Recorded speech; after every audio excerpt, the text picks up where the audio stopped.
Assalomu alaykum hurmatli brifing kuzatuvchilari. Ushbu brifing orqali Namangan viloyatining 2025-yil yanvar-fevral oylarida tashqi savdo aylanmasi ko'rsatkichlari tahlili haqida batafsil ma'lumotlar berib o'tamiz.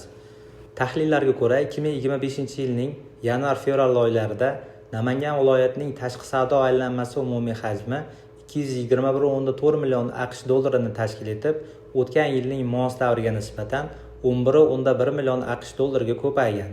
Tashqi savdo aylanmasida eksport hajmi 40.9% ni, import hajmi esa 59.1% ni tashkil etgan. Tashqi savdo aylanmasi dunyoning 53 ta mamlakati bilan amalga oshirilgan bo'lib, eng yuqori ulushni Rossiya 34%, Xitoy 26.4%, Turkiya 5.4%, Qozog'iston 4.9% hamda Hindiston 4.6% hissasiga to'g'ri keladi. Hududlar kesimida tashqi savdo aylanmasida eng yuqori ulushni Namangan shahri 39.5% ni, eng quyi ulushni esa Mingbuloq tumani 1.5% ni tashkil etgan. Namangan viloyatining eksport salohiyatiga to'xtalib o'tadigan bo'lsak, joriy yilning yanvar-fevral oylarida Namangan viloyati 42 ta davlatga qiymati 90.6 million AQSh dollarlik tovar va xizmatlar eksportini amalga oshirilgan. Bu ko'rsatkich o'tgan yilning mos davriga nisbatan 1.3 million AQSh dollarga ko'paygan. Shuningdek, eksport tarkibida yuqori ulushni sanoat mahsulotlari 53.6% ni, turli xil tayyor mahsulotlar 26.5% ni hamda oziq-ovqat mahsulotlari 10% ni tashkil etgan.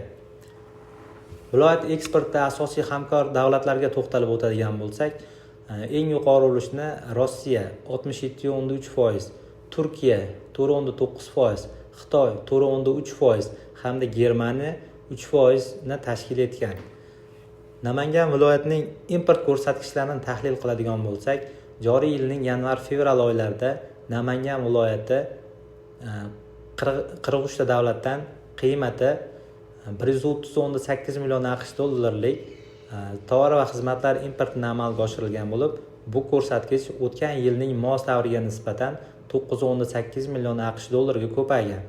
Shuningdek, import tarkibida yuqori ulushni oziq-ovqat mahsulotlari 26%, mashina va transport asbob-uskunalari 22% hamda sanoat mahsulotlari 21.6% ni tashkil etadi.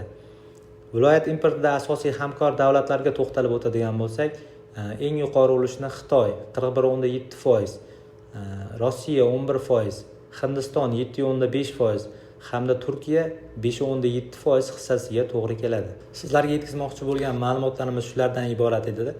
E'tiboringiz uchun rahmat.